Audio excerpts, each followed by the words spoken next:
పోలవరం ప్రాజెక్టుకు 12,000 కోట్ల రూపాయల నిధులు, రాష్ట్రంలో 2 ఇండస్ట్రియల్ స్మార్ట్ సిటీలు ఏర్పాటుకు ఆమోదం తెలిపేందుకు కేంద్ర కేబినెట్ సిద్ధంగా ఉన్న విషయం తెలిసిందే. దీంతో ప్రధాని నరేంద్ర మోడీ సారథ్యంలోని కేంద్ర ప్రభుత్వానికి ఏపీ సీఎం నారా చంద్రబాబు నాయుడు కృతజ్ఞతలు తెలిపారు.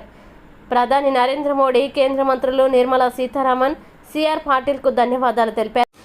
అక్కడి నుంచి ప్రాజెక్ట్ ఏమైందో వదిలిపెట్టేశారు. తర్వాత గవర్నమెంట్ ఆఫ్ ఇండియా ఇవన్నీ చూసిన తర్వాత అప్పుడే గవర్నమెంట్ ఆఫ్ ఇండియా 2 సార్లు వార్నింగ్ ఇచ్చారు. ఒకటి పీపీఏ చాలా స్పష్టంగా ప్రాజెక్టులో మీరు ముందుకెళ్లొద్దండి, ఓల్డ్ కాంట్రాక్టర్ న్యూ కాంట్రాక్టర్ ఇద్దరి మధ్యలో జవాబుదారీతనం ఎవరి మీద ఫిక్స్ చేయాలనో చేయలేము, వెయిట్ చేయండి, డిస్కస్ చేయండి అని వాళ్ళు చెప్పారు రికార్డ్ చేసి. Polavaram project authority chairman, secretary, water resource ministry ఒక లెటర్ రాశారు. Please kindly wait, we will discuss further and decide.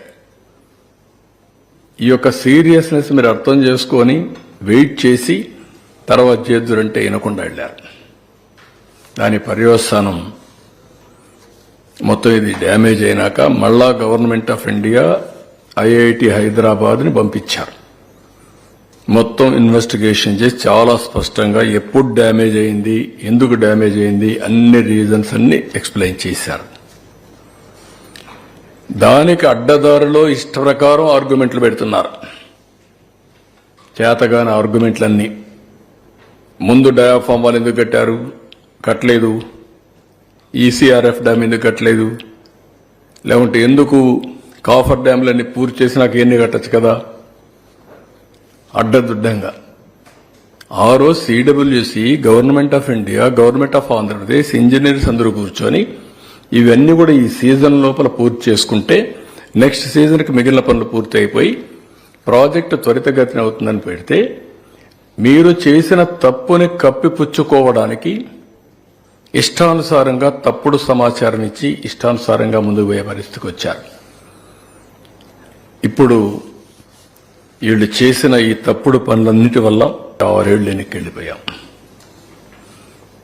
అదే మరిగా ఇప్పుడు 41.15 ఫేజ్ 1, ఫేజ్ 2 45.72. ప్రాజెక్ట్ నిర్మాణంలో ఇది ఉండదు, కానీ వాటర్ ఇంపౌండ్ చేయడంలో 41.15కే కంప్లీట్ చేయాల్సి వస్తుంది. మొత్తం డిపిఆర్ 2కి ఆ రోజు ఇచ్చిన అనుమతి 55,548 కోట్లు. కాబట్టి ఇది 30,000 కోట్లు అంటే ఇంకా 25,000 కోట్లు కన్స్ట్రక్షన్ కానీ R&R అండ్ ఆల్సో వాళ్ళకి ఇవ్వాల్సిన ల్యాండ్ ఎక్విజిషన్ ఇవన్నిటికి ఇవ్వాల్సి వస్తుంది. అవన్నీ కూడా వర్కౌట్ చేస్తాం. నేను ఎందుకు ఈ విషయాలు చెప్పానంటే, మీ అందరికీ ఒక వ్యక్తి దుర్మార్గమైన చర్యల వల్ల, అవగాహన లోపం వల్ల ఈ ప్రజాస్వామ్యంలో ఒక్కొక్కసారి ప్రజలిచ్చిన మద్దతు కానీ మ్యాండేట్ మిస్యూజ్ వల్ల జాతికి ఎంత నష్టం జరుగుతుందో ఇది ఒక ఉదాహరణ. ఒక ఎట్టి పరిస్థితిలో ఈ ప్రాజెక్టు పూర్తి చేయాలి అనే తపన, ఒక డిటర్మినేషన్తో ప్రభుత్వం ముందుకెళ్లాం. అయితే 2019 గవర్నమెంట్ మారింది. మళ్ళా ఆ ప్రాజెక్టుకి శనిగ్రహం దాపరించింది. బాధ, ఆవేదన, కసి ఒకసారి కొన్ని రోజులు డైజెస్ట్ చేసుకొని కూడా చేసుకోలేం. ఎందుకంటే మీరు చూస్తే 82 సార్లు నేను నెలవారీగా హైదరాబాద్లో ఒకప్పుడు సర్ప్రైజ్ ఇన్స్పెక్షన్స్ 70 సార్లు 75 సార్లు వెళ్ళాను. ఈరోజు ఆ సిటీ అమారుగా ఉందంటే 75 సార్లు చరిత్రలో ఏ ముఖ్యమంత్రి క్షేత్రస్థాయి పరిశీలనకు పోయి ఉండరు. బస్సులో వెళ్ళడం, తిరగడం, బస్సులో ఇన్స్ట్రక్షన్స్ ఇవ్వడం, అక్కడి నుంచి సెక్రటరీకి పోవడం, అవన్నీ చేసి డెవలప్ చేశాం.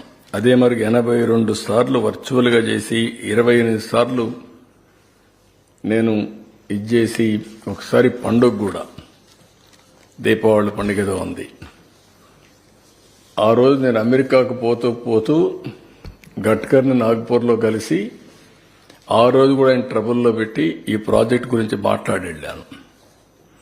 నేను ఆ రోజు ప్రాజెక్టులో వాళ్ళు కొన్ని విషయాలు చెప్తే నేను చదువుకొని రాత్రంతా మా సెక్రటరీలందరూ చదివించి నేనే హైకోర్టులో సుప్రీంకోర్టులో లాయర్ మారిగా వాళ్ళ దగ్గర ఆర్గ్యూ చేశాను. వర్డ్ టు వర్డ్ మీరు చెప్పండి, మీరు అంటున్నారు ఇది సెంట్రల్ ప్రాజెక్ట్ కాకపోతే ఏమవుతుందని కూడా ఆర్గ్యూ చేశాను. వాళ్ళు కన్విన్స్ అయ్యారు. అంత ఇదిగా చేసిన ప్రాజెక్ట్ని విలువ తెలియని వ్యక్తులు వస్తే ఏ విధంగా ఉంటుందో అదే జరిగింది. విలువ తెలియాలి, వాల్యూ అది ప్రాజెక్ట్. ప్రజలకు ఏం కావాలో తెలియాల్సిన అవసరం ఉంది. విలువ తెలియని వ్యక్తులు మీరు చూసినప్పుడు నేరుగా సైట్లో very crucial small work coffer dam కొంత పూర్చాలి. అండర్స్టాండింగ్ ఇంజనీర్స్ అప్పుడుండే service provider contractor before rainy సీజన్లో అది పూర్తి చేసేదానికి ప్లానింగ్ ఎగ్జిక్యూషన్ ఎవ్రీథింగ్ కంప్లీట్ చేశాం.